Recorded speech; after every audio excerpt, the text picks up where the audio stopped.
In this video, we're going to go over on how to replace this broken fog light with some upgraded LED ones. Let's get started. These are some universal LED fog lights I got from Amazon. They're much brighter than the original halogen ones, but they do have some issues which I will go over at the end of the video. To better access the fender liner, we'll need to turn the wheel. To get behind the flare, we need to remove some clips and some screws.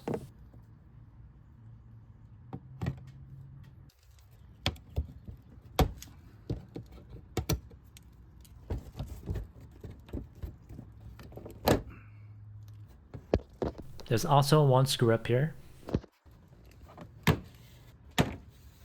And on the bottom side, there should be 3 10mm bolts you have to remove.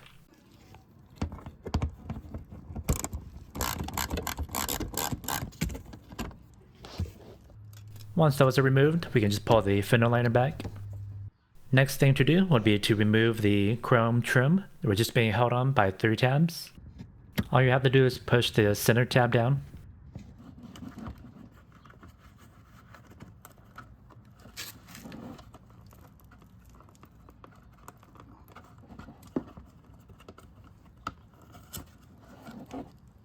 One tab's going to be in the far front corner here, so it may be a little hard to get to.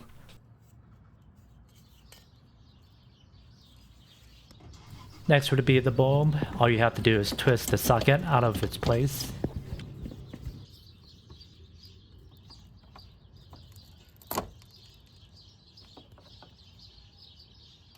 For the screw, you could either use a Phillips head screwdriver or a 6mm socket.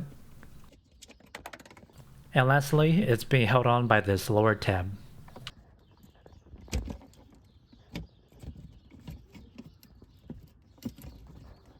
Once unlocked, just go ahead and push it out.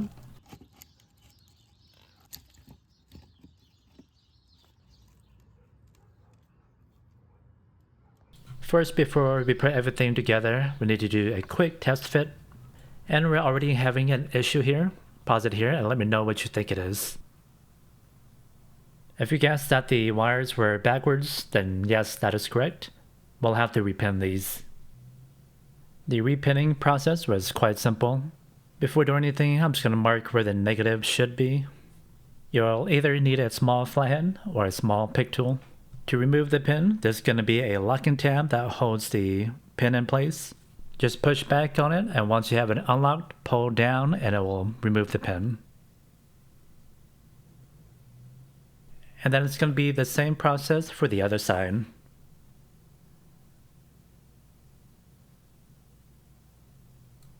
Now we can just plug the pin where it needs to be by pushing it back into the socket. Maybe I just got a bad batch of fog lights, but if your fog lights come in wired back like this too, now you know how to repin them.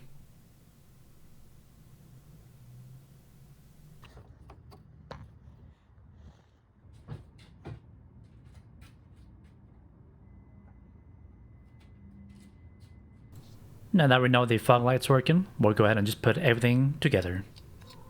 I believe you can install this bracket upside down, so make sure that the tab is at the bottom of the fog light, which is where the adjustment screw is.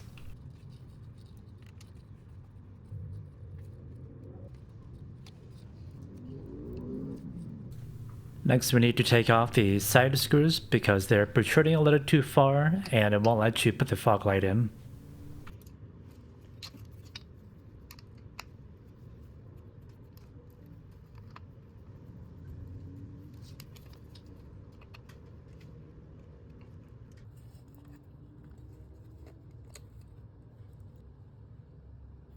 To fill these holes up, I'm going to fill them with some RTV.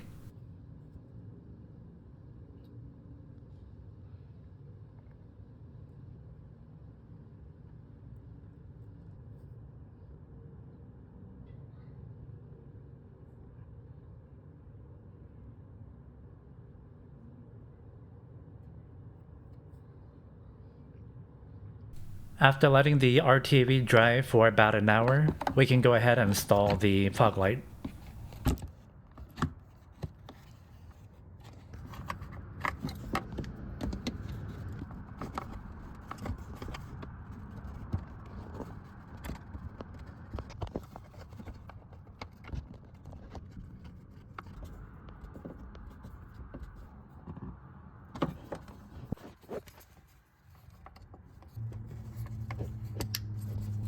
And then once you have it all plugged, you can either zip tie this to something or somewhere.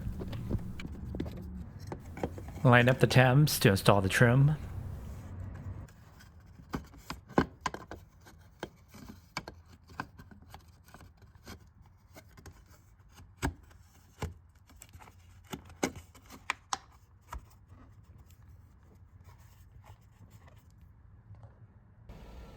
Before putting on the other side, just a little comparison.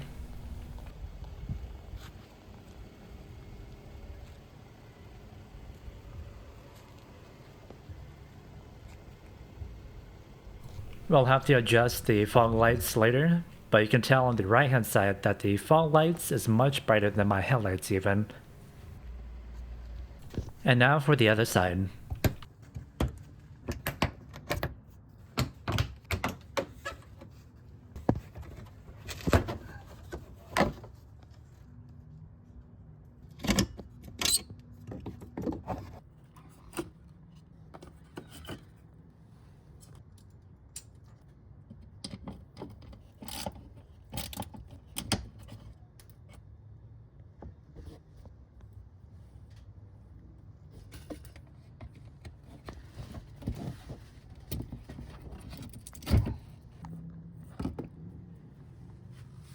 The reason why the bolt broke inside is because of the rust.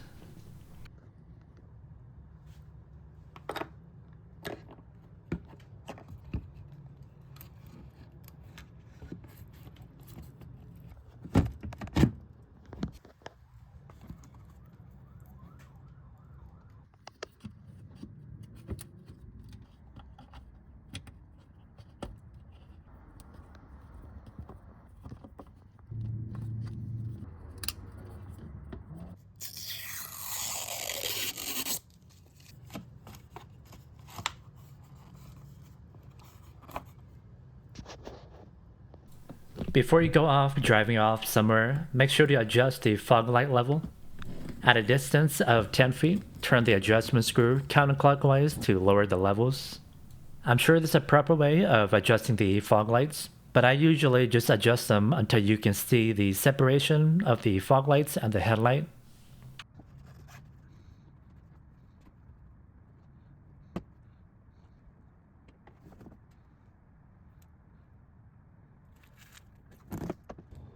This is how it looks when it's all installed and adjusted.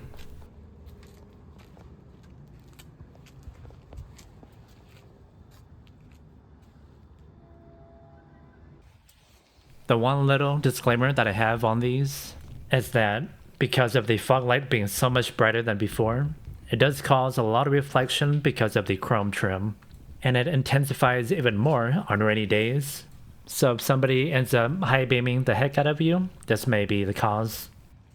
I'm pretty sure the cause of this is just because of the cheap design. There's no actual cutoff for the light.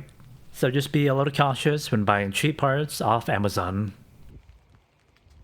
Anyways, thanks for watching.